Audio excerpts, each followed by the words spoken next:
Hello and welcome to Game Brain, a podcast about our gaming group. I'm Ben Mandelker, and joining me today is the incomparable, dare I say, heroic Paul Satachet. Hey, Paul, how are you? Thank you for acknowledging my heroism. Yes, you know, your heroism needs to be acknowledged at all times. All times. How are you doing today, Paul? What's going on? I am doing not just good, but good enough. That's very Sarah McLachlan of you. Yeah. Is it? She has a song called Good Enough. Oh, okay. Yeah, well, good enough. Well, that's okay. Good. I'm happy to hear that. Like I had a birthday lunch with my mom. She's turning 83. Oh wow, that's major. Yeah. That's major. Tell happy birthday to your mom. Yeah, that's a wonderful. She was, what she wanted was to get Thai food, and then she wanted to get durian. If you know what durian. Oh is. yeah. And like, there's a place in LA that has like this durian buffet now for $50. You can get all you can eat durian. Where is that? It's in Thai Town. It's like next to Jumbo's Clown Room. Really? There's a durian buffet right there? And they weren't doing it today, but like, it's a thing. And I was like going, oh, I personally cannot deal with that because it smells like gasoline to me, but to some.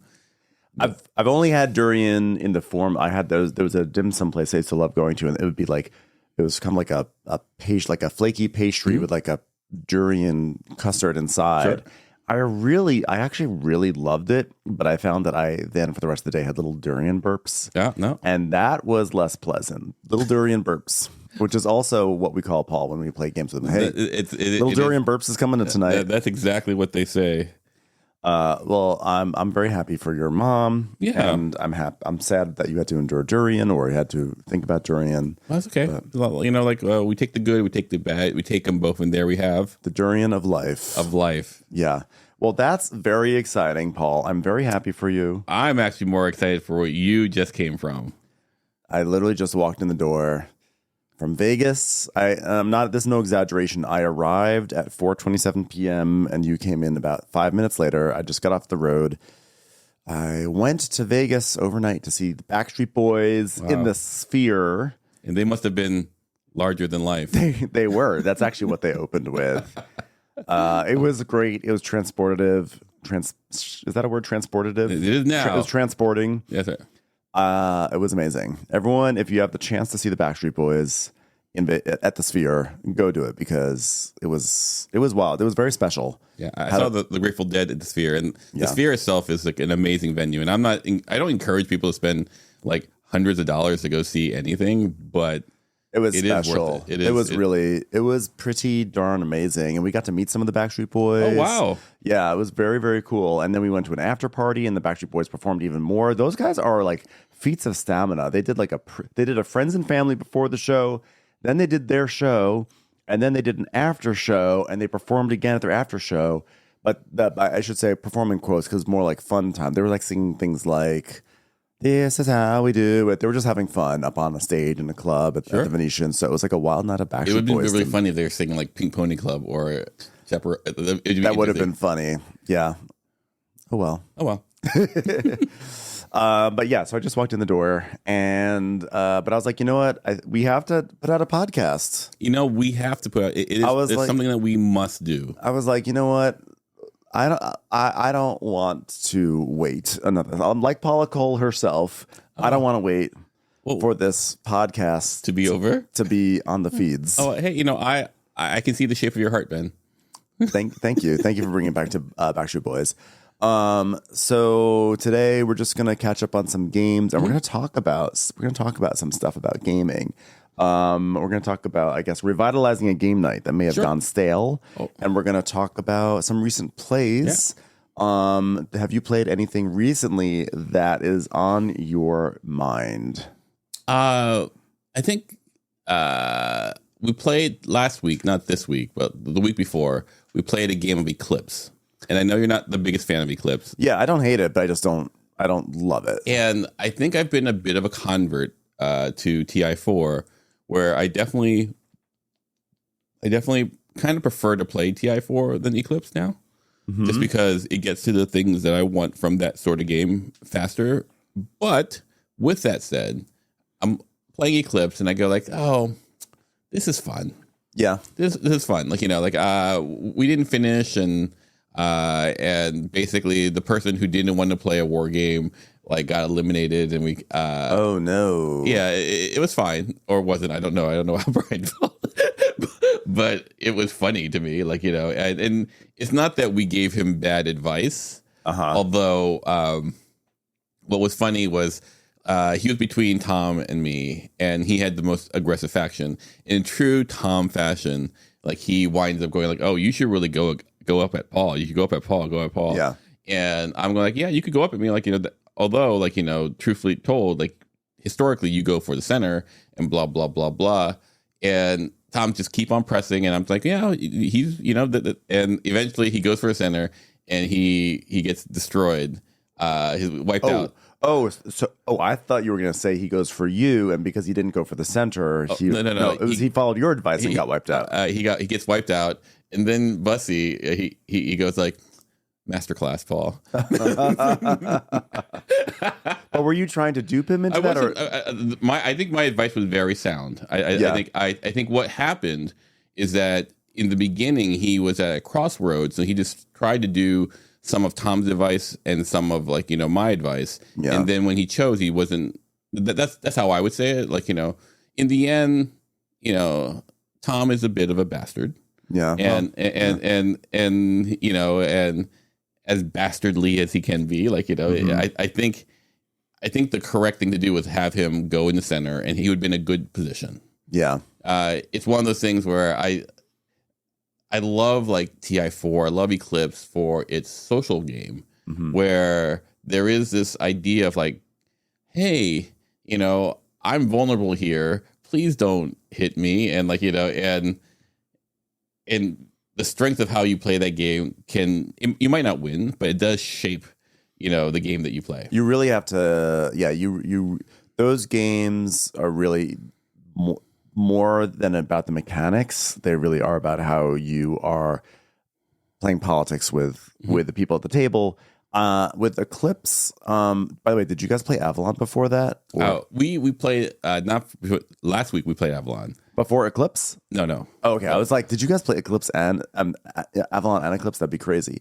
But, the thing is with Eclipse is I feel like for me, the game is like 90% there. And yet there's something in that last 10% where I don't know why it doesn't capture my attention or my heart, because I think that the customization of each ship is incredibly fun. And that's like, it's wonderful. It's like it adds a granular layer that TI4 does not have, and I think the tech tree is really cool and great, and it's really clever how it all works. And yet, I don't know why I don't have more fun with it. Maybe it's a situation that I have to get over a learning curve of how the economy of it works with, like, using pieces and when to, like, use this or that. I always feel like things grind to a halt for me, and I can't really do anything. And I just feel like pulling these points from the bag is, like, not satisfying to me. I don't have a feeling of, like, that's not fair. It's not from a place of that. It's just not fun. Yeah, I don't care if I get like a 1 or a 3. And I'm someone who enjoys pulling things out of a bag. Yeah, no. I just find that, like, the game is interesting, and I have a nice time with it. Sometimes I have a bad time with it, and I just feel like it doesn't give me the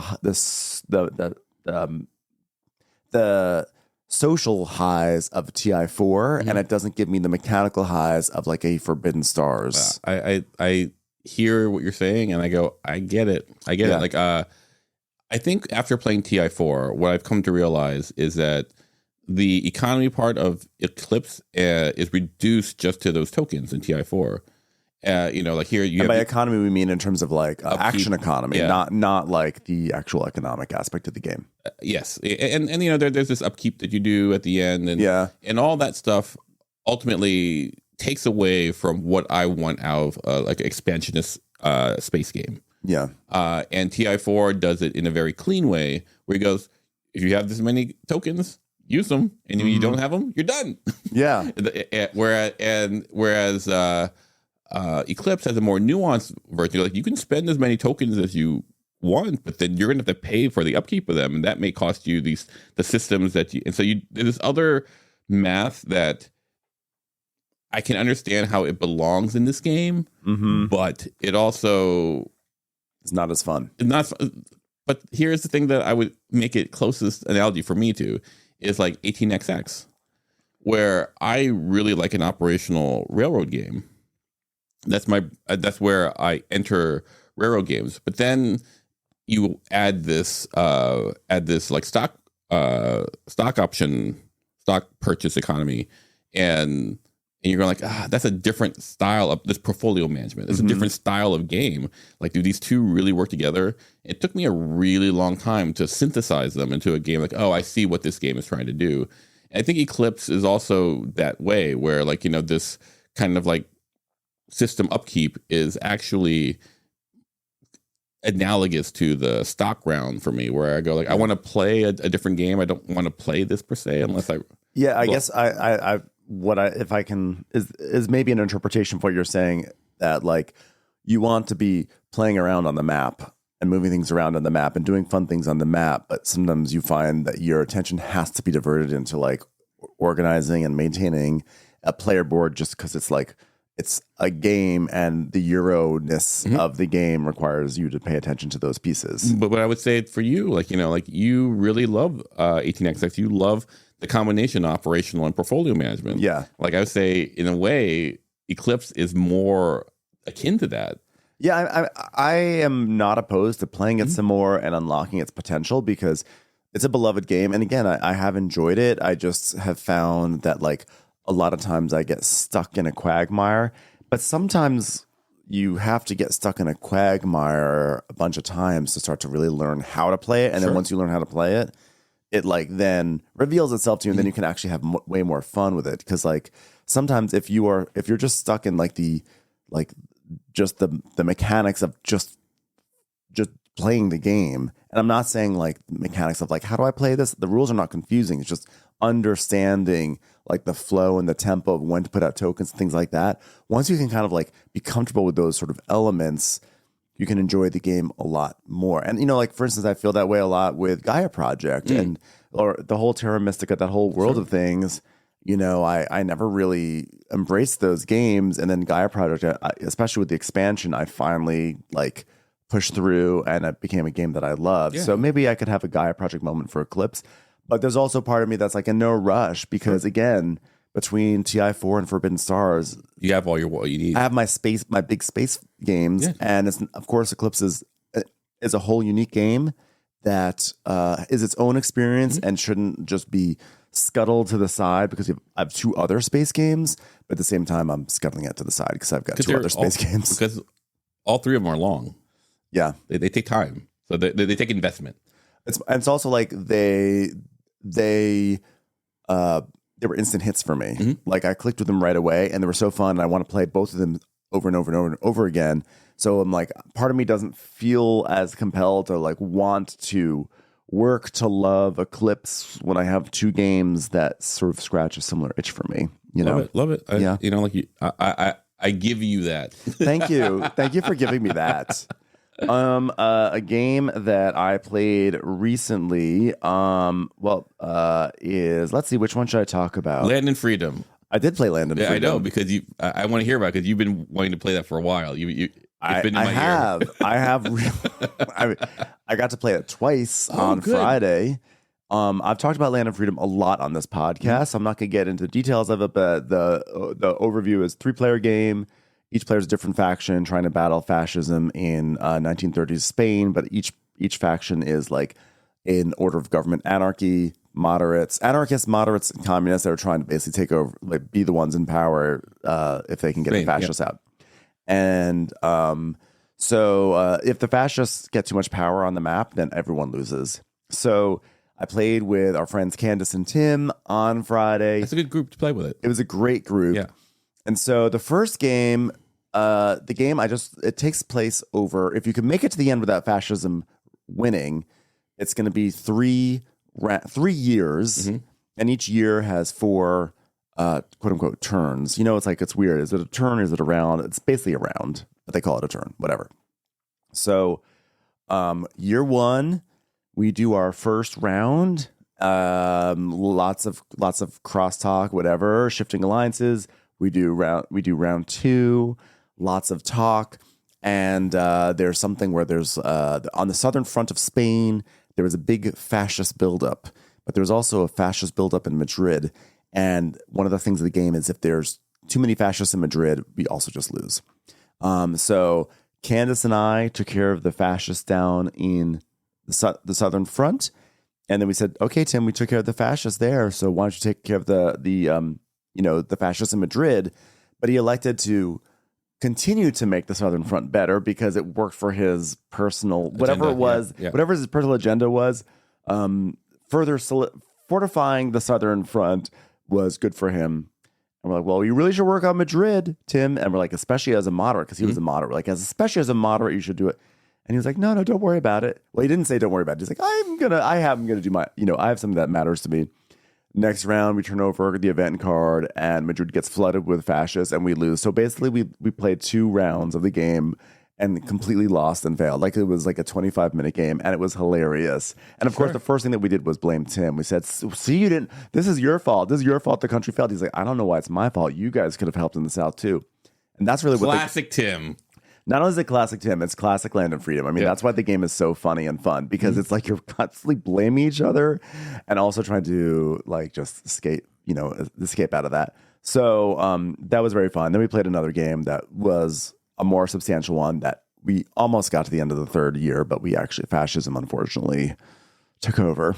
But wow, you lost to fascists twice. Yeah, we lost the fascists 2 times in a row. Like, and it was a sad every time time. I've played Land of Freedom, I've never lost to fascists. In fact, I've always won. Yeah, it's a shame. It's tough, Yeah, it's a shame how things panned out for us in these sessions. But so that was really fun. It was really great to play that again. And I've been wanting to play it again for a few months. But I guess as long as we're talking about like scapegoats and fascism, we did play Scapegoats. This game, Scape Goat, which came out in 2020. And I first played it a few years ago because Tom had bought it and he brought it to he played it at game. We played it at game night, and I kind of thought it was an amusing diversion, but like did not stick with me. But then like a few weeks ago at Tom's game night, Jordan showed up with it, and he was all abuzz because he was lit. He was lit because he had just gone to Candace's and he had played a few rounds of it, and everyone had the best time. And I confirmed this with Candace when I talked to her. She was apparently there was a lot of like crosstalk and a lot of discussion back and forth. It's sort of a social deduction game, but a lot of great, exciting experience over there. So Jordan brought it to game night, and then we played 2 games of it. So you want to tell everyone what Scape Goat is? Okay, so it's basically a game where the goal is it's a game of odd man out. Like someone is the scapegoat, and everyone at the table, except for the scapegoat, knows that it's them.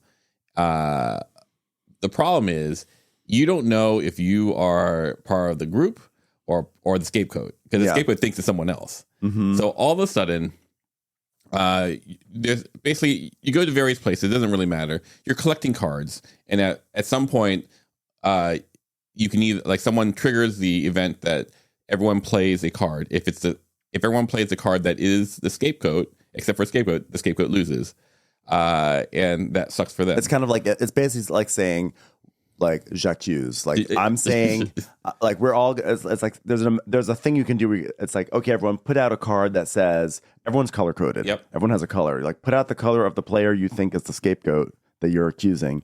And that's like the moment of truth. Exactly. And the game is you figuring out whether you are the scapegoat or not, and then if you are not, getting the right card in your hand. So when the j'accuse comes, you can j'accuse properly. And if you're the scapegoat, what happens is like, you go, I'm the scapegoat. What I need to do once I figure this out is go to the cops and turn all my crew in because they are jerks. Right. And so we played 2 games. And by the way, if you go to the cops because you think you're the scapegoat, it turns out you're not the scapegoat, then the actual scapegoat wins. Yep. So you don't want to just go to the cops willy-nilly. That's right. Willy-nilly. You want to be thoughtful about it, and you want to be smart about it. So in a way, I describe it as a game of deduction and fear management. Yeah, paranoia. Sure, 100%. And so the first game, Dimitri is the scapegoat, and it's really hard to watch because like we all know that it's Dimitri. Dimitri doesn't know, and we're just taking our time, and then all of a sudden we go, "Ha, j'accuse, haha, Dimitri, you lose," and it was like not really fun. How do we know that it was Dimitri was the scapegoat? You can kind of tell by the cards that people are picking. Because there's cards that are out there. They're public cards, like a tableau of cards, and basically each like section has a different way you might grab a card or something. But the point, there's another section where I see your card, and so, but like there's a point where you go like, oh, everyone's looking for yellow. And this card, like if someone puts down a certain color card, and then the next 2 or 3 people do not leap to get it, you can tell, oh, they're not interested in accusing that person. So they're probably not a scapegoat. And we were playing pretty badly because we didn't really, or at the very least, we were playing very basically because we haven't played in ages. So like, there's probably some version where you actually, oh, here's the card I want. I'm not going to grab it right now because I want to like, rope-a-dope the scapegoat a little bit more rather than like. Yeah. So we were playing very overtly, and Dimitri didn't get that. And then J'accuse, he goes, oh, I'm the scapegoat. Oh, there was no like. It was one of those things of like, oh, okay, so Dimitri is the scapegoat. Okay, cool. It wasn't like the way Jordan has said it was like everyone's going, oh, and I'm not saying it like he's lying. I'm saying like that was the experience at Candace's house. Is that like when there's the big reveal, people are like, oh my god, oh, and laughter and pointing and Sue and like this is why I did that. Like for us, it was like, oh. Okay, cool. Well, Dimitri, you're the scapegoat. So we play again, and again, Dimitri is the scapegoat. Yeah, back to back. And by the way, the way we find out is like we all have a card, and it has a grid on it, and there's like dice that are rolled, and based on the values of the dice, you like cross-check like the x-axis and the y-axis, you see a color. And so like they've done kind of a genius thing where like everyone has the same color at those coordinates of like 4 and 3. Everyone has the same color except the scapegoat. They see a different color. And they think it's... so they think everyone also has like an orange when everyone actually has the purple. Exactly. But this time, like, we were, what you call it? We're doing the stuff, and paranoia, Tom gets it in his head that, oh, people are after me. Yeah. And so he runs to the cops. And I'm going like, what the hell are you doing? Well, because there's a way that you can look at someone's hand of cards. And so he didn't see any of his cards publicly out in the tableau, which was a pure coincidence. Mm-hmm. Like it was just like, for some reason we had them. And then when he looked at, I think your hand, he saw a bunch of his colors. He saw one of his color. One of his, only one? Yeah. Oh, just one. And that was enough for him to be like, everyone's taking my cards, which means they're probably trying to accuse me. And Paul has one. J'accuse. So like, I'm going to cops. And then it was Dimitri. It was amazing because like I on my end, I was like working really hard to get a purple card so that way I could accuse Dimitri. And I was like, please don't end it early so I can get a purple card. And I finally just got a purple card. And then Tom like runs to the cops and is like, they think I'm the scapegoat. I was like, no, it was Dimitri. But how do you think Tom could have known that it was Dimitri and not him? Given that he didn't have given that like truthfully his cards were not out there and Dimitri's cards were not out there. Like how would he have thought that? I think the way that I would have thought about it is you have to watch other people's play as well. Yeah. And so I don't know if the trigger was set yet. Like it's a 2-step process to accuse, to scapegoat someone.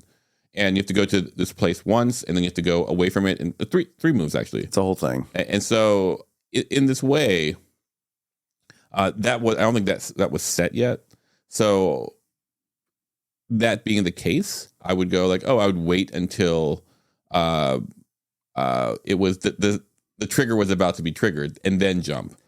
I also wonder, I seem to remember, but I'm a little foggy now, that like for a while his cards were out there and no one was picking them. And then eventually people had to take his card. The way the game works is like there's like these actions that you're doing across the round. Like you select one action. Every action that you select, you have to take the card that's adjacent to it and put it into your hand, and then take a card from your hand and put it at that action. And if you have your color, you must put your color in. Right. And so, but ultimately, the actions are things like look up someone's hand or look at it in this pile, stuff like that. And so, I think for a while his cards were out there, and no one was jumping. Usually, if someone wants to accuse someone, at the moment that that color card appears in the tableau next to an action, people will take that action just so they can get that card into their hand.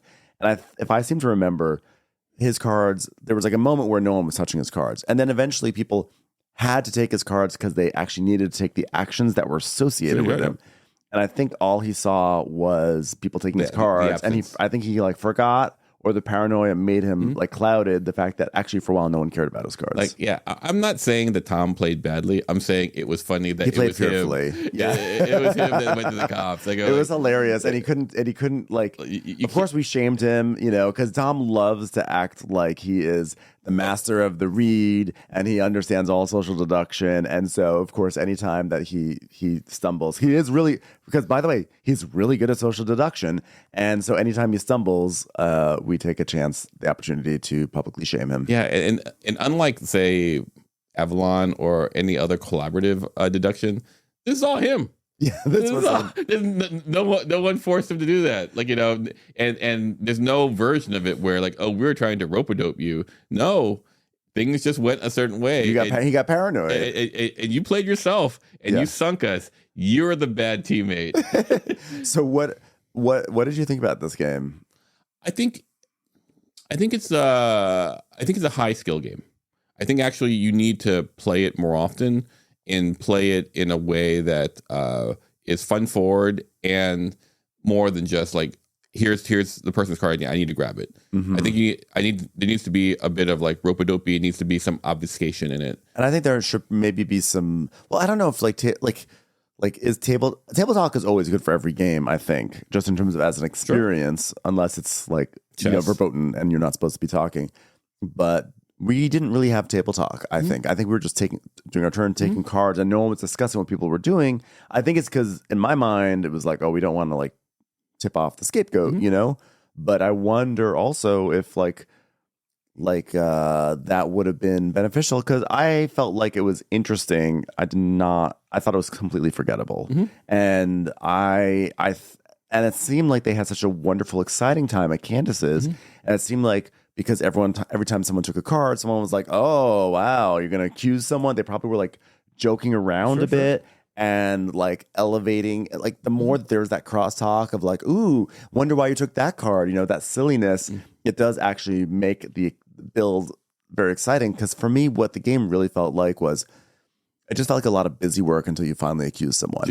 And like, I think the central idea of like, are you the scapegoat, or do you know who the scapegoat is? Like, that's like, are you like that you might be the brunt of some evil joke is like a really clever and smart one. And that big reveal is really fun. But until you get to that big reveal, to me, it felt like just doing busy work of like, I'll look at someone's hand. I really don't care. I'll look into this pile. I really don't care. Maybe I'm just like, especially if once I got the card that I cared about, like if I needed to accuse Dimitri, who was like lavender, and I have a lavender card, I don't care what I'm doing, and as long as I have the card that I need. So now I'm just looking under piles and doing things. Yeah. And that's what I felt with the game. And I'm so curious why our experience was so well. I think we talk about this a lot in our board game group, and that is like, where is the game? Is it like on the board, or is it above the board? And it's clear that this game is like an above the board game. It's not. It's the emergent interaction that is actually what you're going for. It's not. Yeah. It's not in the mechanics.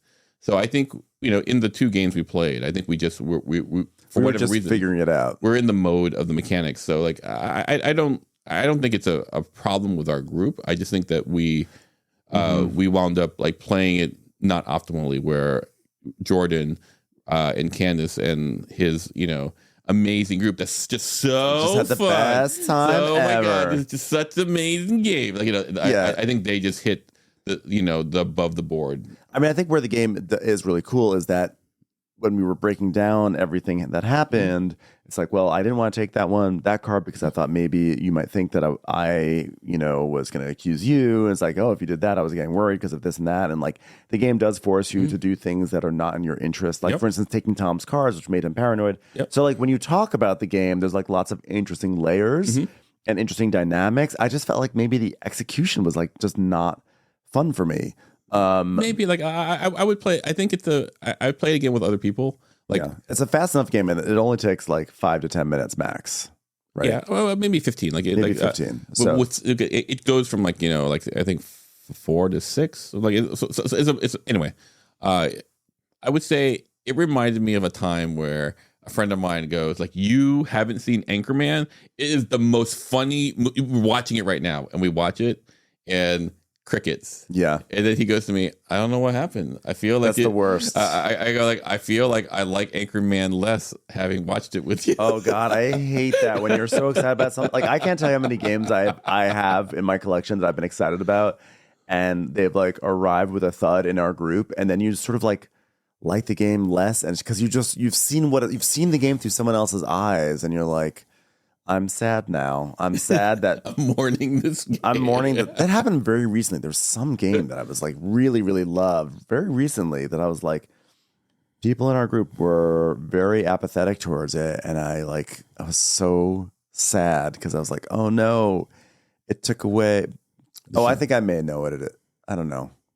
Was it Moon Colony Bloodbath? I felt like people. I think it's Moon Colony Bloodbath. Yeah. The first time I played it, I was like, this game is so fun. I'm having the best time ever with it. And every time I played it with our group, I think everyone's had a nice time, but it seemed like they were. It seemed like they were like, okay, I don't know. I understand what this is about.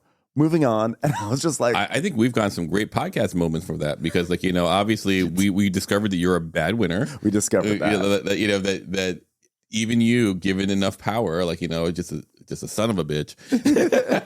I mean, I felt like people enjoyed the game, but like I was in a moment. I'm not trying to like litigate anything. It's just this all of a sudden popped into my head. It's just like I think that I remember being like really excited after that first play. I was like, "This is the most fun. This is so silly. It's fun. And it's such a breeze, and it's over in 40 minutes." And I feel like no one really in the group has had that same enthusiasm, and like I've felt it. And it's like I felt like my innocence has been taken from me. Wow. I feel like my Moon Colony Bloodbath innocence has been drained from me. Wow. Well, we're predatory that way. Yeah. What can I say? So another game that I played a really weird one that I liked a lot. It was called Man Eating House. Wow, that is a title. It is a title. It's a trick-taking game. Uh-huh. And it's like a haunted house. I think it might be a Japanese game. It seemed like a Japanese game. In fact, I'm almost certain it's a Japanese game. It's like a haunted house game, and the setting is kind of like The Grudge, I guess. I've never seen The Grudge, but like scary Japanese horror. Oh, it's like man dash eating house as opposed to man who eats a house. Yeah, no, it's a house that's eating. Okay, that is less hilarious, absurd to me. So there's like 3 suits ranging from 0 to 14. Okay, but the red suit goes all the way up to 15, and then the lower numbers are children that are like in the haunted house. They're gonna die. Well, you don't want them to die, but they might. There's a very strong possibility that they'll die, and so there's children in the haunted house. And then the high value numbers, I think around like 13 or something. I forget. Those are ghosts. They're very creepy ghosts, and they are trying to kill the children. And what that basically means is like, those are like low values are children, the high values are ghosts, and then you have all these other cards. But the only cards that score are the children of the ghosts. So when you win a trick, you're trying to get either a child or a ghost, and everything in between. There's some cards that just do nothing. They're just numbers in the middle. But then there's like all sorts of funkiness, because if you play a ghost card, someone can play a weapon, and the weapon will actually capture the ghost. Like you can play like a yo-yo, and that will destroy the ghost. So as they do. Yeah. So like the ghosts are high numbers, so you think you'll play a ghost because then you'll get a child, and then you'll hopefully win the trick, and then you have the ghost and the child both scoring points.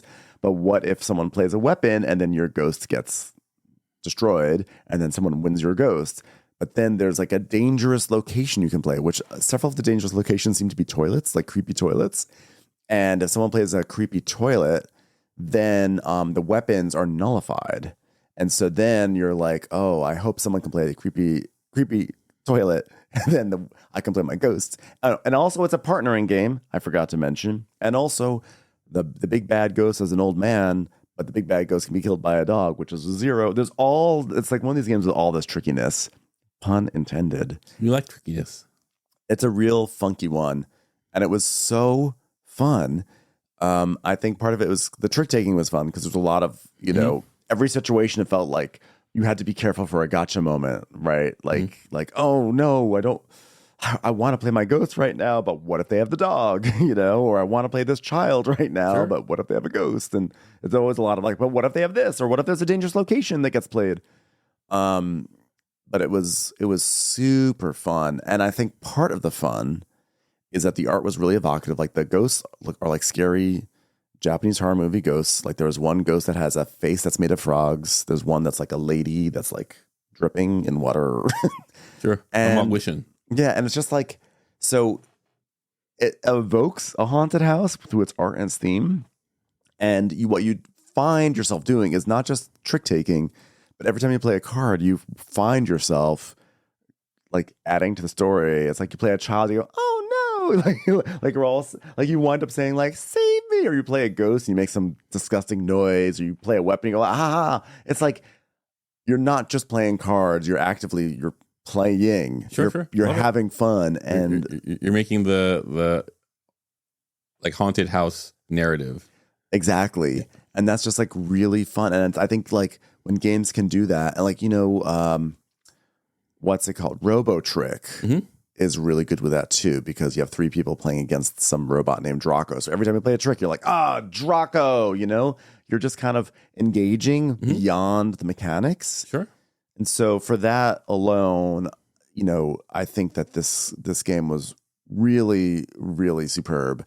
It was just so fun. It was really just a fun trick taker. And I don't know how easily available it is. Tim brought it, and he always gets his hands on these obscure trick takers, but it's a good one. Sounds great. But now I'm going to invent a game called Man Eating House, and it's about a guy who just eats a house. Eats houses. Yeah, you should. It'll be drawn in in the art style of like Mr. Smiley and like, whatever, like, like as a kid, did you ever see those where you had like this blue or yellow or something, just character? Anyway, it doesn't matter. The point is you're going to make a game called Man, Eating House, or or just Man Eating House. Just Man Eating House. That's right. Not Man like, dash. Like it's like a state. It's a state of affairs. That's right. Like dog bites man. Yeah, dog bites man. Man eats house. Yeah. I look forward to that trick taker. Great. It won't be. It'll be a galactic tile lake. Yeah, with a scapegoat. That's right. Mix. Oh my god, it's gonna be so good. In fact, join our Kickstarter, Man Eating House. But actually, I mean, like again, everything I said that was so fun, I thought about this game, which I thought it was just like the mechanics were really fun too. I always like a trick taker that has all sorts of things can happen. Mm-hmm. For instance, Gadget Trick. By the way, Gadget Trick is the best example of something that was amazing once, and I know we both are on the same page of this. We have never been able to recreate that first time. So for those who don't know what Gadget Trick is, this is a Japanese game. Trick taker. And it doesn't matter. Basically, Ben loved it so much that he made all the cards. No, it's not that. Well, we played it. The 2 of us played it for the first time, I think, with Matt Corluca. Yeah.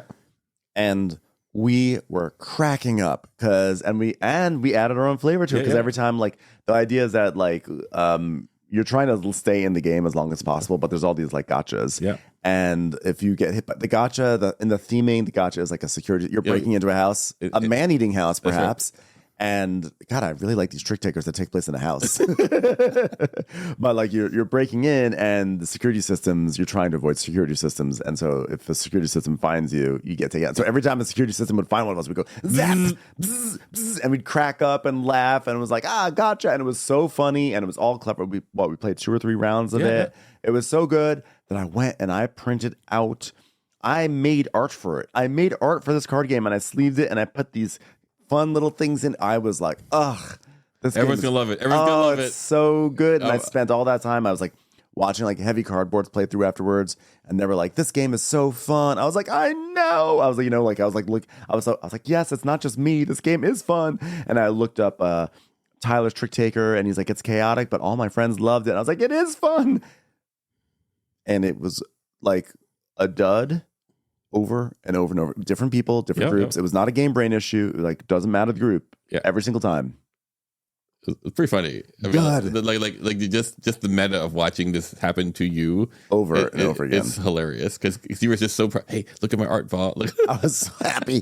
I did arts and crafts, but I will say it actually, in this case, it didn't actually take away any of my joy from the game. I just am like, because I knew I had such pure joy that one time, and I think also, I don't know what it is, but like, yeah, I mean, it was met a lot of times like that was a cool game, Ben, and no one was like, oh, well, let's play another round. I was like, that was pretty cool. It's like, oh, they all hated it across the board. No, I get it. Yeah, it was tough. So I hope that with Man Eating House, that doesn't happen that way. No dash eating house. Yeah. Oh, I should mention one other cool wrinkle with that game, which is that it's a partner game. Yeah. But if you play it with 3 players, I mentioned that there's an old man ghost. The way it works is that when you play with 3 players, whoever has the old man card, they are on their own team and they're against the other 2 people.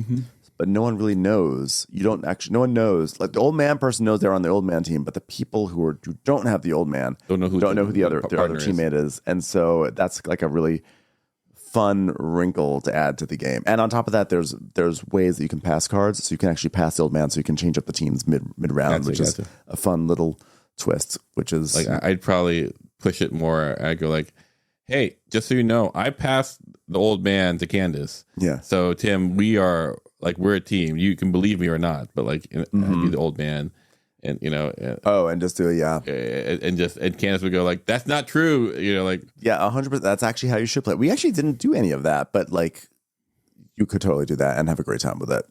Yeah, I really like that one.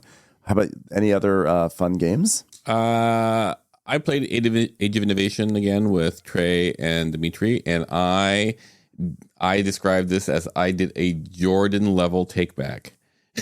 Wow, what did you do? Like I had moved, like it was almost the end of my round, like end of my turn, and then I go, wait, I needed to do a take back, and I don't normally do this size of take back, but like I rolled back like a lot of stuff, and the upkeep was imperfect, and Trey is just like hand on chin, just like, is that supposed to be there? Do you really have that much point? And I go, yes. And he goes like, actually, I go, no.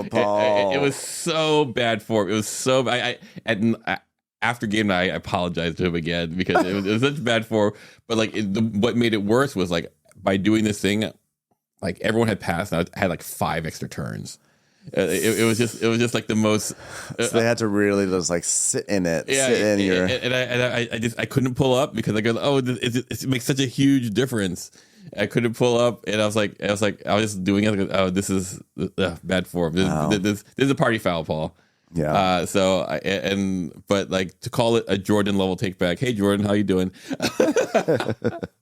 Now, Jordan is. Like he doesn't. It's not to say that when he does a take back, it's a party foul. He just is. He sometimes takes really big take backs. Yeah. But with a sense. Yeah. We'll be like, it's okay, you can do it. But sometimes we'll be like, well, I think I said in the last podcast, he did this big take back that allowed him to take a card right before I was going to take it, and I was so mad. But like realistically, I knew it wasn't. It was fair. It was totally fair. Yeah. Like, it was nothing that he did in that take back that would have affected my turn. It was just like. It was a bummer for me, but like. So we also play a lot of Ito. Ito is now as opposed. I think we're choosing it over Wavelength right now. Yeah, and it is really funny to me on how some people are very entrenched in their way of thinking. Yeah, like isn't that funny in life? I've never seen anything like that in life at all. Everyone's so like, understanding and malleable. And just as a refresher, even though we've talked about Ito many times, because, you never know if you have a new listener. Yeah. Ito is basically, everyone has a number between 1 and 100.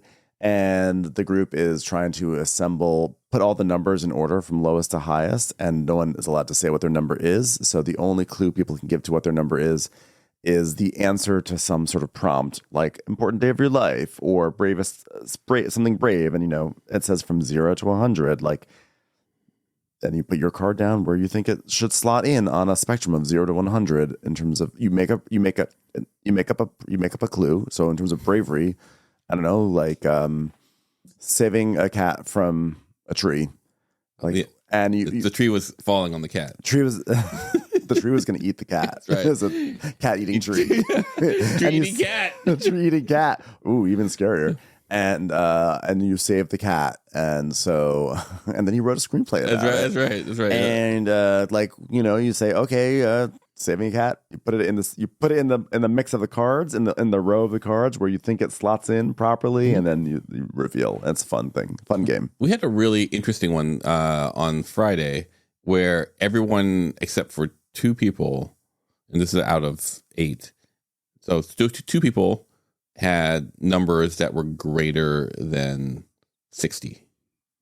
And so like, like things start pretty high and they go like, it can't be this, can it? That's what's funny about the game is that like you get stuck in heuristics that like there has to be an even spread, but there does not have to be an even spread. And we did fairly well. Like, but it was one of those things where I forgot what the clue was. It was famous people you'd like to be, or something. Ooh. It was the clues have been. That's fun. Yeah, it was good. So anyway, but it was good. And everyone, the game is really funny just for all the reactions, and then the weird amount of blaming everyone does. Like, why would you say that? Why would you think that? And usually it's directed at Paul.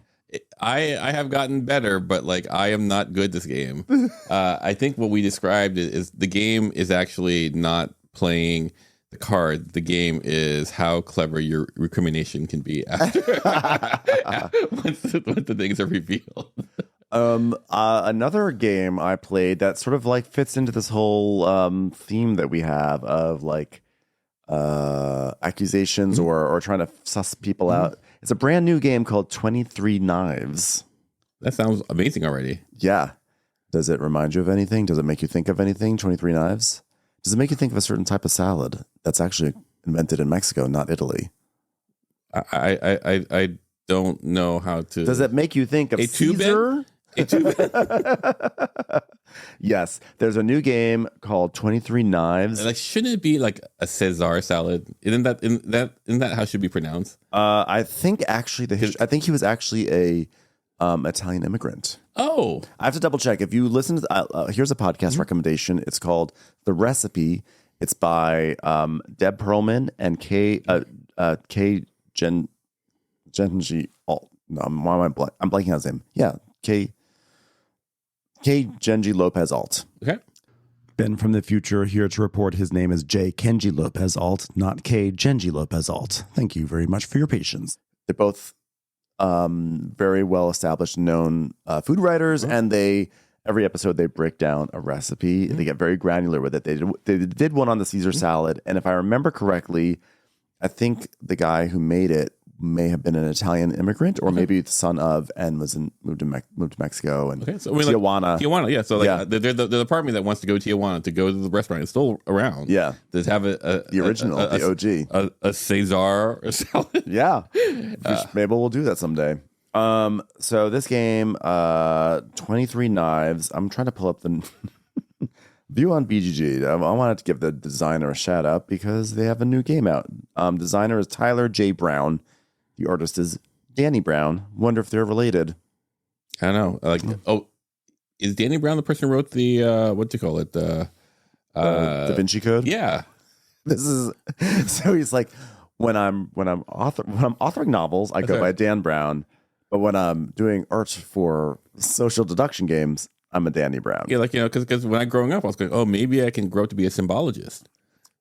That's what he was thinking. So 23 Knives, I have to say, I wasn't really very excited to play this. I'm not going to lie. It was sort of like a last game about Caesar salads. Now that I would be excited to play. But I've realized something that in terms of themes, I don't really like serious Roman. Mm-hmm.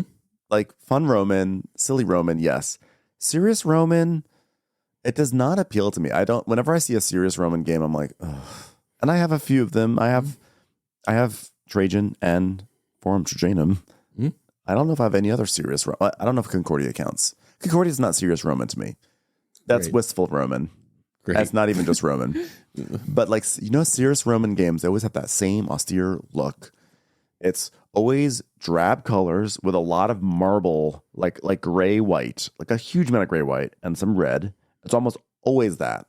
But there's usually a lot of that. And if there is color, a lot of times it's washed out because apparently the Romans don't like saturated colors. And maybe there'll be some purple. There was actually a Roman game called like something about purple that was actually really fun. But you don't have it. I don't have it. There's always, of course, that very serious, Times New Roman font. It's in the name. I get it. I get it.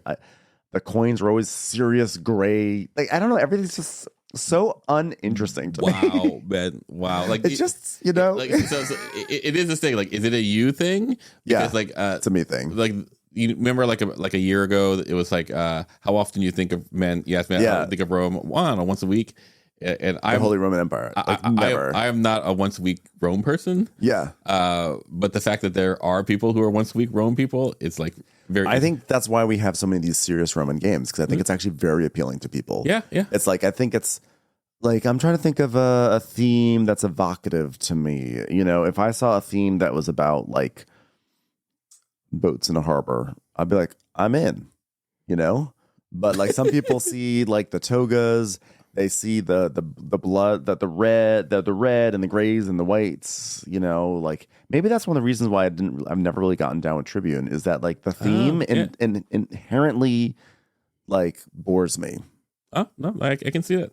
And I think like if a theme bores you, that's hard to get over. No, I get it. As someone who advocates for 18xx quite a bit, I get a lot of pushback about it. Here's my hot take. I didn't realize this till pretty recently. Like one of the reasons why I don't enjoy Dune Imperium, I'm sorry, is that I love the theming of Dune, but the game does not feel like Dune to me. Yeah. So that disjunction makes me like kind of like I have this expectation of it being something. Yeah. And then like with not having that connection, I'm like, I almost go in resenting it. And I imagine you go in resent like, fuck Rome. And like I'm down with it. I'm down with like ancient civilizations, things like that. No. It's just like for some reason you know what it is? I just feel like board game designers and artists, whenever they're like, oh, we gotta like do something in Rome, it's always that same drab vibe. But give me Happy Rome. I'll take Happy Rome. Like a game called Bacchanalia, and it's just about a big feast in Rome. It could be about the standard. Like, you know what? Like Forum for Trajanum is not as serious to me in the vibe and the way it looks. Sure. I'm just saying, like, you can have fun with your Romes. And I don't think I don't know why we have to like drain all the color from ancient Rome. Well, it's interesting because I had a really good time playing Glory to Rome in cartoon form. But the moment they moved to the fascist, like black and white, and I like the game no longer plays for me. Yeah. Yeah. It's very stark and very, like. It was, but that was more like because it was like fascist. It wasn't really like the classic like Roman vibe. But I'm just saying, like, the vibe can affect. So with all that being said, 23 Knives. So Candace, Tim, and I had made a date to have like we're gonna do a day of just 3-player games. Yep, love it. That's all we're gonna do. No Maria though. Maria was potentially gonna be on the list, but we were gonna do Land and Freedom. Mm-hmm. We were going to do the 3-player version of Man Eating House. We were going to do Three Kingdoms Redux, but we ran out of time. So, but then a friend dropped by unexpectedly. So Candace had just gotten this game, 23 Knives. So we said, okay, let's play this one. So I was like, oh God, drab Rome. But I was like, we'll have fun.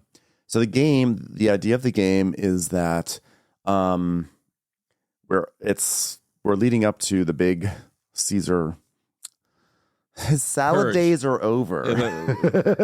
Caesar's salad days are over. But he's about to get stabbed to death. Like his sewing days, his pincushion days. His pincushion days. He's about to have a peak pincushion moment. So we're basically leading up to like the death of Caesar, Ides of March, etc., all that good stuff. Great. And we're all going to be either loyalists, as in we don't want Caesar to die, or liberators, which is that we want Caesar to die. And I really hate that it's like loyalists or liberators because they're not hard words, but they're really easy to mix up when you're just playing a game. Like there are a lot of cards that are like, if you're a liberator, like that's me. Like, no, wait, no, I'm a loyalist. I don't know why they said loyalist, liberator. I think they were trying to be cute. It annoyed the hell out of me. So you're either a loyalist or a liberator or an opportunist, which is that you're equal. You don't care. Like you're neutral. Sounds like Tortuga to me. That's exactly what I said. That's exactly. So here's where the wrinkle is. So everyone has like a secret character. I'm proud to say, Cleopatra. Well, there's a giant stack of secret characters. So the fact that I got the one and only Cleopatra made me feel very excited. And the characters themselves have kind of like a base level of like alliance, because basically there's like, if you have laurel wreaths in your tableau, you are a loyalist. If you have blood spots, you are a liberator. Sure. And if you have an equal amount, then you are an opportunist. So the thing what's tricky is that no one knows what's in your tableau. Your tableau is hidden information, but people can look in your tableau. Yada, yada, yada. You spend the entire game you're basically giving cards to people. Like I'll give you maybe a blood spot to make you even more of a loyalist. No. Or a liberator. Yeah. Or maybe I sense that you're a loyalist, so I want to destroy your loyalist. I don't know. It's like so there's layers to it. You're adjusting everyone else's allegiances, and you can do some on your own, but it's easier to adjust other people. You're also trying to gather knives because there's a stack essentially where you can contribute knives. Yeah. But you can also contribute doves. And essentially, it all builds up to this climactic moment where we count the number of knives and doves. And if there are at least 23 knives, Caesar gets murdered. But every dove counteracts a knife. So the people who are pro-Caesar are putting in doves. Anti-Caesar are knives. Are you following so far? Oh, 100%. So I'm just singing that song in Jesus Christ Superstar. Goes, we know no king but Caesar. Anyway, it doesn't matter. So ultimately, if Caesar gets murdered, the person who is the most liberator of the liberatees wins. So basically, the person who has the most red spots wins. Yep. But if Caesar survives, then whoever is the most loyal. So you're trying to gauge like where's this going to go? Because you get limited. You can see some of the cards that are going in the stack of how many knives. Not a lot. You sort of can see some parts of people's tableau. So you're trying to gauge like, is Caesar going to get murdered? Because if it looks like Caesar is not going to get murdered, I don't want to be on the wrong side of this. I want to be a loyalist. But if it looks like he's going to get murdered, well, then I want to be the biggest liberator you've ever seen. So you're trying to gauge things and you're trying to sway people, trying to figure things out. And if you're the opportunist, there's a whole other thing you can do. So you're really trying to figure shit out. And it was really fun. Oh, good. It sounds like, I was worried. I was like, ugh, drab Roman. And it was super fun. Yeah, no, it's interesting. Yeah, it was a fun game of trying to figure things out. And I was originally going to be super loyal because Cleopatra came with laurel wreaths, and I was like, okay, this is what my vibe is going to be. But then the cards that people gave me kept on actually pushing the other way. So I actually wound up as an opportunist, and I almost was an opportunist, and I was going to pull off this big win. And then Candace's Matt just like sort of chaotically just gave me a sway card that took away my equilibrium, and then I was taken out of contention. I was so upset. I was like, damn it. But that's the gamble. If you're being the opportunist, it's sort of a shoot the moon thing because if it means anything, Ben, like you are the Cleopatra of our group. Thank you. That's what I was trying to get at. I am the Cleopatra. Anyway, the point is that this did remind me a whole lot of Tortuga, 1647, whatever it is. And it was a cool game of trying to figure out where everyone was at and what people do, and there's funky stuff, and I think it's definitely worth people looking into if it sounds appealing to you. It sounds like I always love like a social deduction. It seems like you're deducing something, like you're divining something. So I think it's great. Now you brought up Dune Imperium, and I think we have to talk about something. Oh yeah, no, I'm the black sheep. Everyone's loving Dune Imperium. Well, no, I have had a turn of face about Dune Imperium, but a few weeks ago we played Dune. Oh, that's right. Classic Dune. That is right. We went to Tom's game night and we played Classic Dune, which I played once before. Avalon Hill Dune. Yes. I had played it and I had really enjoyed it the first time I played it. This time, I did not enjoy it. This got me spiraling. And it got you really spiraling. Yeah, no, it was the first time I played Dune that I did not enjoy. So it was very interesting. It took me a long time. I spent a lot of time thinking about it, like minutes. Yeah. But I think I'm gonna like just deviate a bit and come back. I'm gonna monologue. Yes. Excuse the monologue, everyone. Yeah, we are segueing right now into a discussion topic. Yeah. So, I think if you're in a board group, if you've been playing board games long enough, I think you would have been in groups, and you've probably seen groups dissolve. You've probably seen groups fall apart, and Like the fall of Rome, in a drab, colorless way. Like the empire that you had, that was this pinnacle of board game funness. Like it kind of falls apart. I know I've been in part of groups that did that, and this was the first time in a very, very long time where I walked out of a game and I go like, oh, I think that was objectively unfun for everyone. Was it unfun for everyone? Because I know it was unfun for me. I wasn't sure if it was unfun for everyone else. I thought I was just being a. It was you, me, Jordan, Tom, Trey, Dimitri. I know Dimitri did not have a good time. I didn't have time. You good time. I don't think Jordan had a good time. I don't think Trey had a great time, and I don't know about Tom, but I can't imagine he had a great time. And it took me a while. Like what's happening with that, and in general, because there's a trend, and what I come to realize is when when a game night wanes, oftentimes what's happening is people are coming to game night to have fun, but they might not actually be bringing enough energy to kickstart that fun momentum.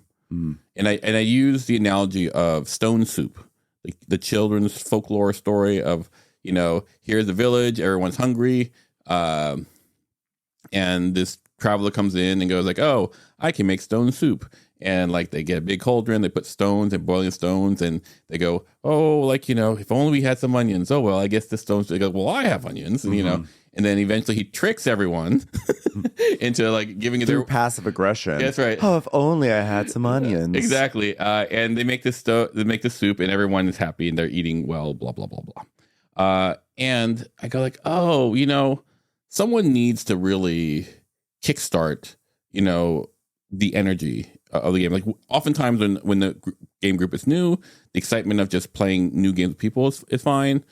Sometimes it's here's this new game, blah, blah, blah. But if people wind up habitually coming to a game group where they're going, oh, we have this game, here are these 5 games that we've played over and over again or whatever.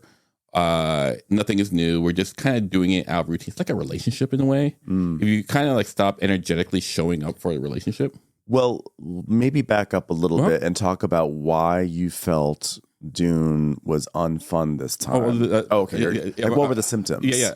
And so in this way, I think we all came to Dune. We came to game night, and I don't know what the vibe. This is the same game night that we played Scape Goat.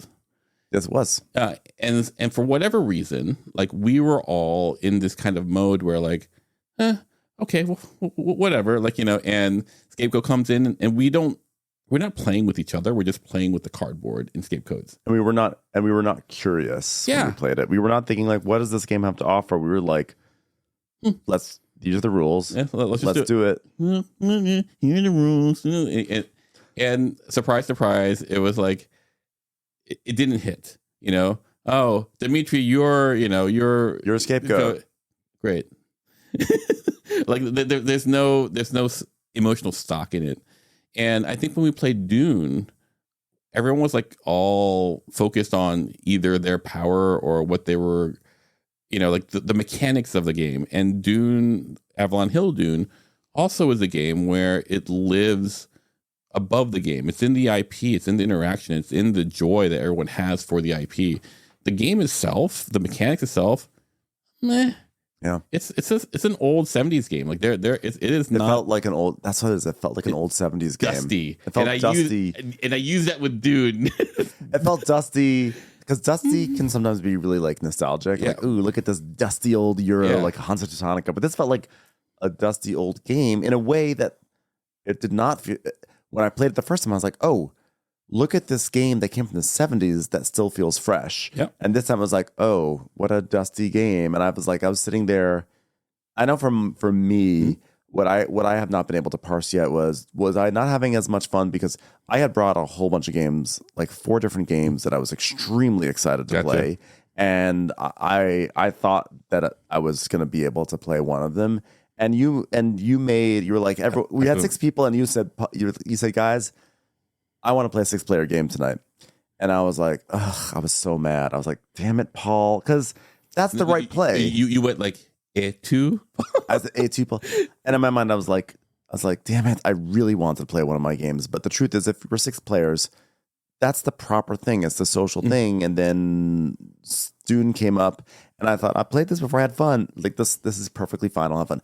But if I'm being truly honest with myself, I don't know if I had turned off my enthusiasm to want to play the other games in the way that I feel like I've gotten a lot better on that front, but I'm not sure realistically if I had turned that off enough. And so that's 100% on me. But I also did feel like you guys have like a big history of this game. And I kind of felt like I was sitting there watching like old friends like play something that they enjoyed a lot in their past, and I would sort of like come and visit in the game and engage with you guys. But I was not honestly engaged with the game, and I was just like with these tatters of paper and truth be told, there was no kickstart of spark in it. Like, things like laid out in a way that was particularly not advantageous for that. Like, people became factions that they were probably ill suited for, and people weren't playing the IP, the vibe of it. They were just playing as I said, they're playing the mechanics. And it was very much like, I can do this. I'm going to drop some tokens here, and then there was no like getting into character, and maybe there was some like low level version, but it was sort of like not really. Like even on my part, and I had the easiest one where I go like, and I'm coming down with you. Well, you were making a weird voice. Actually, you were doing a Benny Gesserit voice every time his Paul's turn. He was like, "How do you say that?" You did this crazy voice that was very hilarious. But like no one else was really for it. There was no. I don't remember who was playing Harkonnen, but no one was like being an evil Harkonnen. Yeah. No one was being a virtuous like I'm Paul. Yep. I was the Fremen. I don't know what I was doing. I don't know. You were waiting. You were waiting like so I show up here, and it's hard. It's really hard. Like do I go here? Do I go here? It's look, a worm. I guess I'm going somewhere. Where can I go?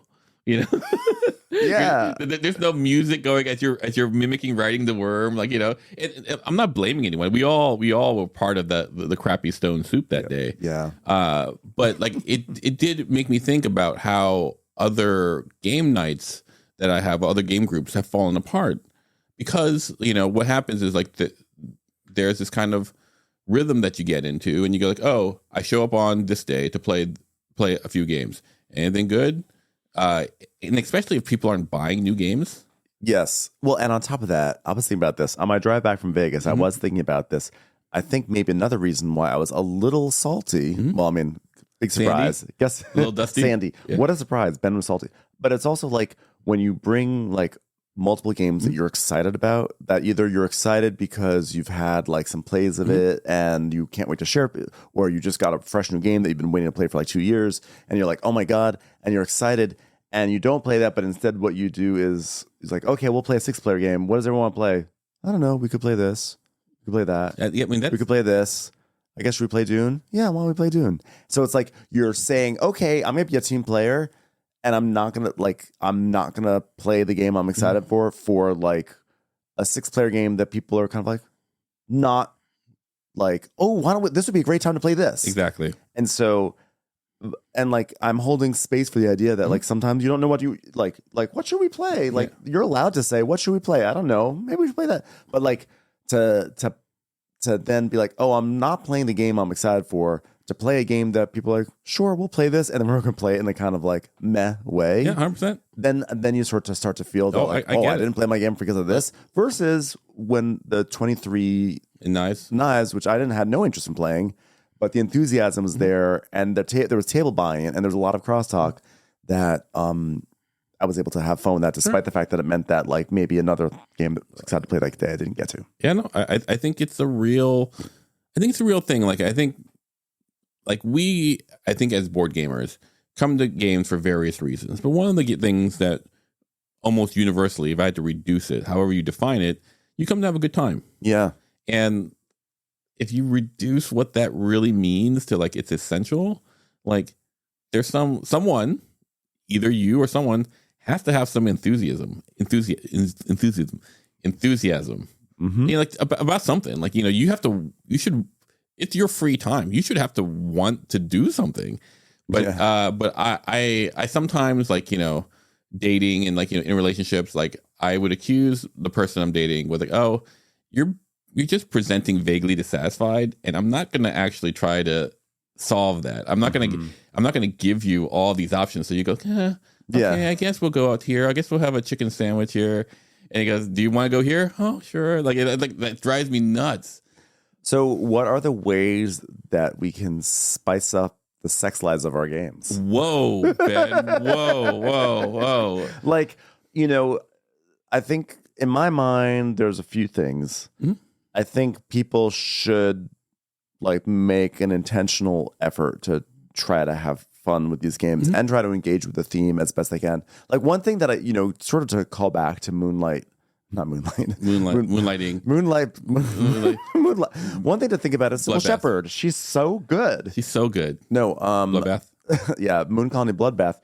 I kept on harping on people. I was like, read the flavor text. Yeah. And people I got yelled at. I was a victim of that. Yeah, you were, but other people, and like I think I probably fell victim to it too, which is like people will turn over a card and be like, lose 5 people. And it's like, no, don't say lose 5 people. Say a robot attack. Like, get into it. Have fun with it.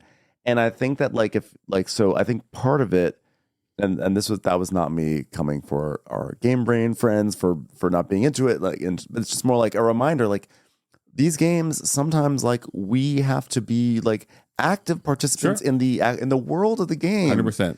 And so like with Dune, I definitely was not being like, we are people of the sand and we love the worm, Kyle Shalhoub or whatever it's called. Yeah. Sorry, Dune heads. But like, you know what? I wasn't like, oh, what's her name? Shandy? What's her? Fanny? What's the name of? Franny. I'm gonna let you go as long as I can get it. It's not Shandy, obviously. It's not Franny, obviously. It's close though. It's not Rant. It's not Ranny. It's wait. I got it. It's Paul and I don't wait. It's not Franny. Shawnee. Oh, I was so close. I was so close. He's coming at me for. I added a D to it. No, but I obviously wasn't. I just want to say, like, I was also not contributing to any of that. I think that is 100%. Like, you know, like they say that there are once upon a time, there are 2 reasons why people get hired at a job. Aside from you have qualifications, but or maybe it's a retention. I can't remember. But like businesses also prefer loyalty and they prefer enthusiasm. Those are the only 2 things. Like, you know, once you meet the basic requirements of the job. So I don't think loyalty applies anymore. I think corporations just like, you know, kill whoever. But you kind of want to be around people who are excited to do the thing, even if the thing that you want to do sucks. You know, like, so I think there needs to be some buy-in with, you know, a game. I think actually buy-in is the better phrase here, because the truth is not every game is going to be it's going to be themed forward the way those Moon Colony and Dune are. They're not. If you're playing a certain kind of if you're playing Concordia, I honestly do not expect people to say, well, I'm developing an outpost in Cyprus. Like, I don't expect people to have to like be on for these games. Yeah. You know, because I can imagine someone being like, I never play games like that. Why should I just suddenly start? 100%. Like, I've never played games like that, and I've always had fun with them. I think it's more like there are some games you just have to recognize there are certain games that like buy-in could mean diving into the theme. Mm-hmm. It could also mean diving into the mechanics without, I don't even. It just means like just playing with it and having fun. Like it's a curiosity. Like I can go in. Don't just do the actions. Yeah, like I can go in and like here's the 5 things I can do. I can go in and go, okay, here's I'm doing number 1, number 3, number 4, blah blah. Or I can go, if I do number 1, does that affect my number 5? And number 5, then like next round I could do number 4. It's like a curiosity of how the things interact. And so if people aren't really curious in how they're doing a game, then you're just kind of performatively like there. And if you're just going to be like, I'm going to do this because it'll make the game end sooner. Like that's an example of not being mechanically bought in. Yeah, and it's one of those things where I get it because sometimes you don't feel like it. But I'm going to tell you right now, if everyone in your group doesn't feel like it, like you can only survive so many game nights like that. Then people stop coming. I think there's another aspect to it. So we talked about like having buy-in, whether it's theme or mechanics, whatever feels like the leading aspect of the game is. I think you should have buy-in. I think that there's something about like, you mentioned before if someone's like not buying new games, and so if it's always gonna be the same games, the same pool of games, like. If people are getting bored by that same pool, then you may need to refresh your gaming library. And I think that like refresh me, like find some new interesting options for that. Like I think the fact that at like 6 player count, we went through a bunch of games and we're like, yeah, sure. And then it's like, Dune. Yeah, sure. It's like the fact that there wasn't like a game that leapt out and we're like, oh, yes, it doesn't, and this is not a screed against old games, because it's just more like there wasn't a moment of like, oh yes, that's a classic. Let's dust this one off. Let's play this one. It was like, oh yeah, sure, Dune. Yeah, that seems fun. Let's do that. And there was and to be fair, there was an element of like, that's kind of an inspired choice. Like, who would have ever thought we'd play Dune tonight? But I think that there still was like an apathy, and so. I think that, like, to me, if it's like, oh, here's a list of all these options, and people are like, maybe it's like, if you find yourself in that situation, maybe it's time to think about some other games to add for that player count. Sure. It may be that you don't have enough of a range for that player count. 100%. Like, I think you asked like what can one do. I think for me, the thing that I always go to is I try to remind myself of why I'm doing this.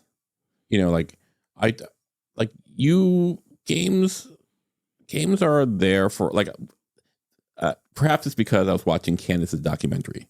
Oh yeah, I forgot. We have to definitely mention that. It's called The Hobby. Yeah, and it's available. It's actually available on Apple TV. Oh, great. Yeah, it's a great movie. I went there going like, here's my friend. She's in a movie. I'm supporting her. I'm going to North Hollywood. I bought my ticket. Here I am.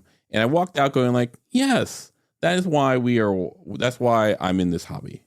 And it was and it wasn't like anything specific. It's more of a vibe of like, oh yeah, like, what we do is in some ways very special. And like, it's with the one thing that you have a limited amount of, which is time. So you're spending your time to hopefully get excited over cardboard and plastic. So, you should remember that. Like, you should remember, like, oh, like, I want to be here for whatever reason that is. Like, it could be like, for me, it's always like, I love hanging out with my friends. But you know what I want to do with my friends? Stuff that we like. Yeah. And, or sometimes, like, if people need to move a couch or whatever, I don't mind hanging out with my friends doing stuff I hate. What I don't want to do with my friends is stuff that I don't care about. I don't invite my friends over and go, hey, you know what we should do? We should clean my living room. We should like see if there's anything on TV. Yeah, I mean, it's fine to watch TV with your friends, but it's like one of those things like you're just sort of like I don't know, do something generic. Exactly. Like so in this way, like I was thinking, oh, you know what? Right now, everyone is busy or whatever. No one has the space to lead the energetic charge. I will lead the energetic charge. And it was great because like after Dune, like, you know, the next week I came and I go like, I want to play this. I want to play. I'm forcing people to go. You're not picking. Well, I'm picking for us. Yeah, and I'm bringing that energy, and it was better. Hopefully, I wasn't there the past two times. But. And I was like, oh, like this is someone needs to do this. Like, and someone can push against me, but like even that energy is better than non-energy. Yeah, I think so. And it's like, I just want to like revise a thought here, which is that like you can look at your game collection and not be sure what you want to play and be kind of puzzled. I'm like, I'm not sure, you know, like you're allowed to be to not have a clear. It's not like when you decide what game to play that you're supposed to be like, it has to be this one. But I think that like there is an element of like, there have been so many times when choosing a game where it's like, what game should I play? And then you like, you sort of find one and you say, actually, this could be a fun one. Why don't we do this? Let's do this. And you like drum up that enthusiasm for it. So I just want to clarify that like it's not so severe that like you can't be like have, you know, doubts about what you're going to play or et cetera. But I do think intentionality is important, and I do think it's good that you have come in with like that you've decided to change your mindset into like, here's something I actually want to play, because you have actually talked many times. This is a big deal because you've talked many times on this podcast how you're actually a little bit more passive when it comes to picking a game. You're there, you're happy just to be with your friends, and you're sitting at the table, and like you are looking for an emotional experience of maybe someone loses their shit, but like you're not often the one that says it should be this game. So it's interesting that you've said I need to take an active role in this. Like the way that I would say it is when everyone's really passionate about various games or whatever, it's a lot of voices, and I go like, I don't know if my voice needs to be here for that, because like I'm getting what I want, and there's obviously enough energy. But then like when you come in and like it's energetic silence, it's like, well, I can't be the person who doesn't add stuff to the stone soup. In fact, if I have to be the first one to add to the stone soup, fine, so be it. It's not a problem, especially if I'm the only one who recognizes it. I should do it. But like, you know, so it is this idea that like you are responsible for your group.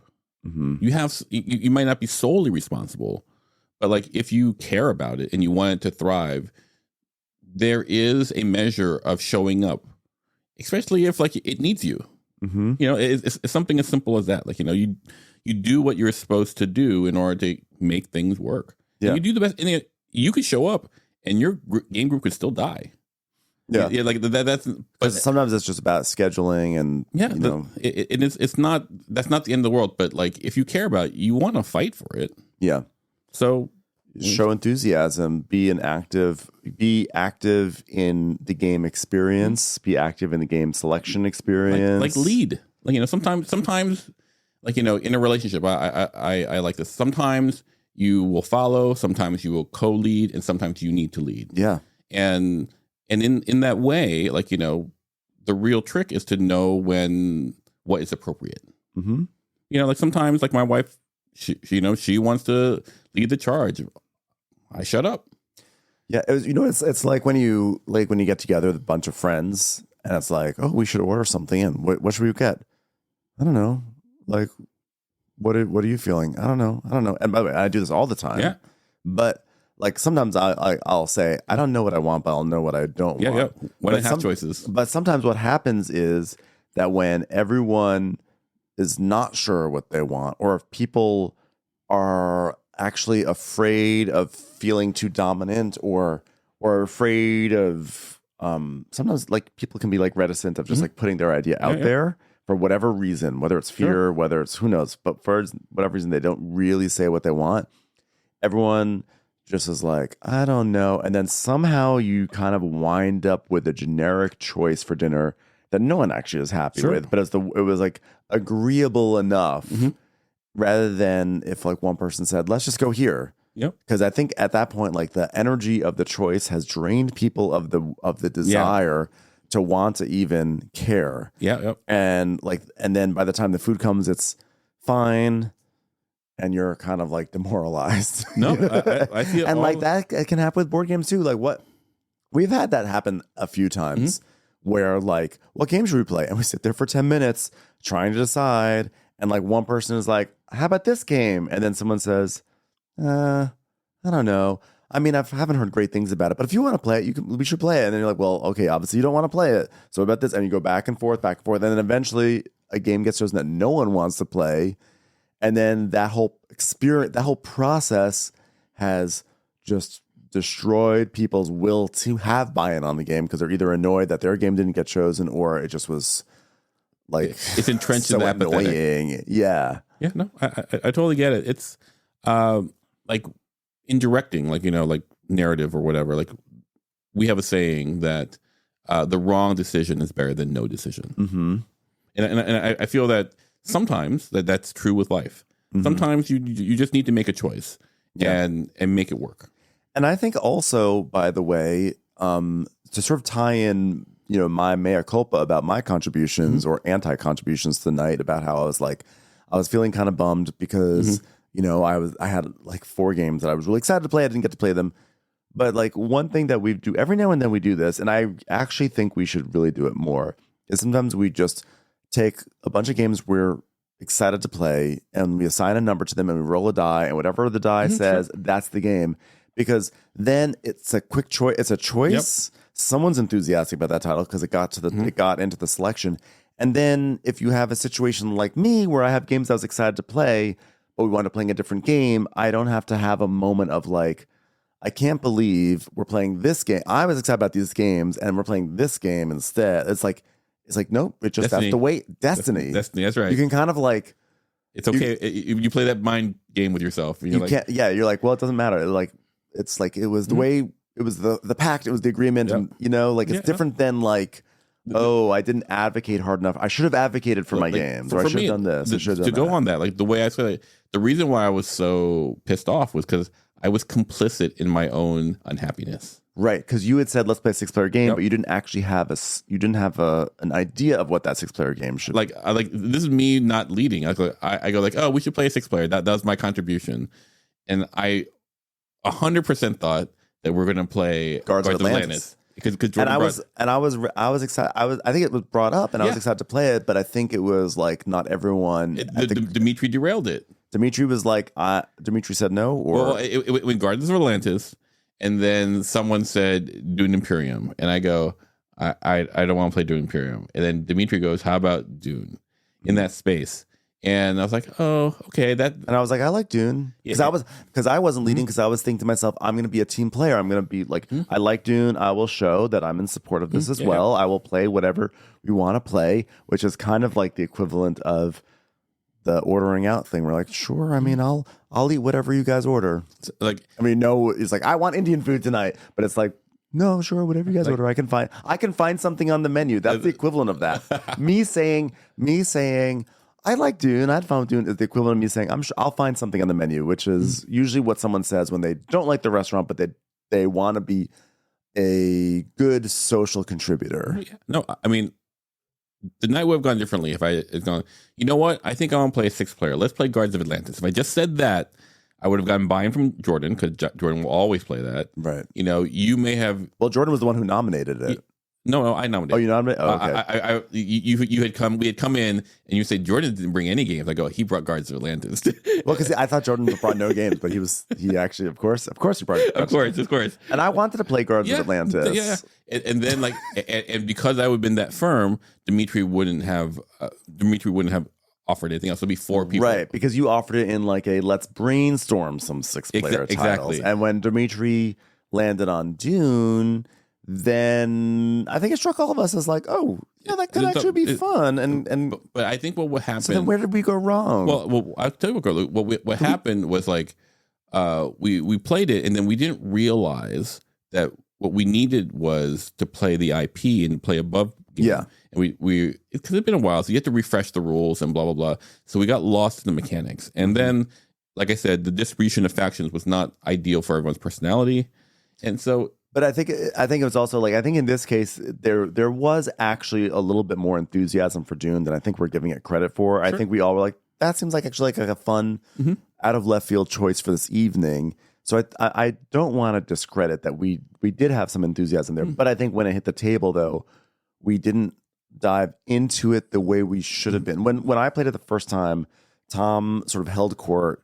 And because he was shepherding, because he was like, none of us had played it, and he was really interested in really selling the game, and he got us into. He was in character, he got us into character, and he was in it. And I'm not saying that then this iteration failed because Tom didn't do that. It was not like this is Tom's fault, but there was no one at the table that was like, we're gonna have it's a Dune night. Oh, I can't believe we're doing this. This is so fun. How fun that we're playing Dune right now. Okay, like there was no like no one was salivating. No one was salivating, and like even though it seemed like a fun, inspired choice, it just was like when it actually box opened up, it was like I think everyone kind of miscalibrated what they're willing to do at that game night. I think if we were braver and like in the setup, once people realize, if people just gone like, oh, you know what, I don't think I'm really in the mood for this game. Yeah, and it really needs buy-in from everyone. Anyone, you need 6 people to really want to play. Yeah, but that was just. But that sparked, Yeah. So I think that the takeaway from what you got from Candace's movie and from that the Dune experience being meh for the first time ever, truly, is that like game nights shouldn't run on autopilot. That game nights need to like when people show up, they need to really want to try to create a fun experience for like they want to contribute to a fun evening or at least maybe if not fun. I mean, I think fun, yeah. But like a social experience, like you should be wanting to play with your friends, like play with a capital P. Like I would go so far as to say just a tweak on that. Like you can be on autopilot because like you can't be active in every single moment of every. It's really tough when everyone is on autopilot. Like like in fact. Sometimes, you should make sure that your default isn't autopilot. Right. And if you find that your game group, that is kind of the vibe, then, or your game night, I should say, not your game group, but your game night, then you need to start. Or you risk. Like one of the things that I always love playing with Candace, I've never gone to a Candace game day night or whatever, where she wasn't just like, balls to the wall, beaming with like, I'm so glad you are here. I'm so glad we're playing this. Yeah, I've never once. She's always been super excited by the company and super excited about the game. Like the other day, like she busted out this game Citrus, this old game that's like pretty much an abstract tile layer that I guess is getting a reprint. I really was not interested in playing it. I was like, yeah, sure, we could play it. Like.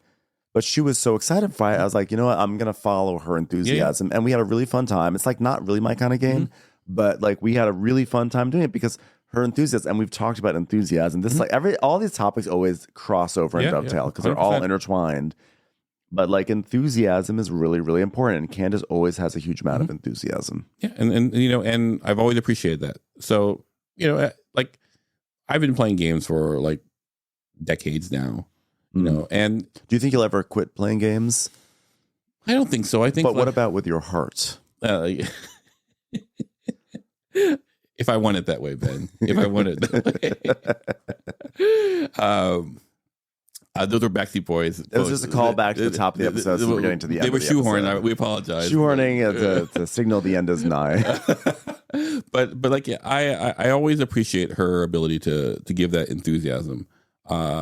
With that said, like, I understand, like sometimes, like I love it when I come to a game night and I'm feeling meh and I walk out jazzed. Yes. I love that. And you should have that right to be that.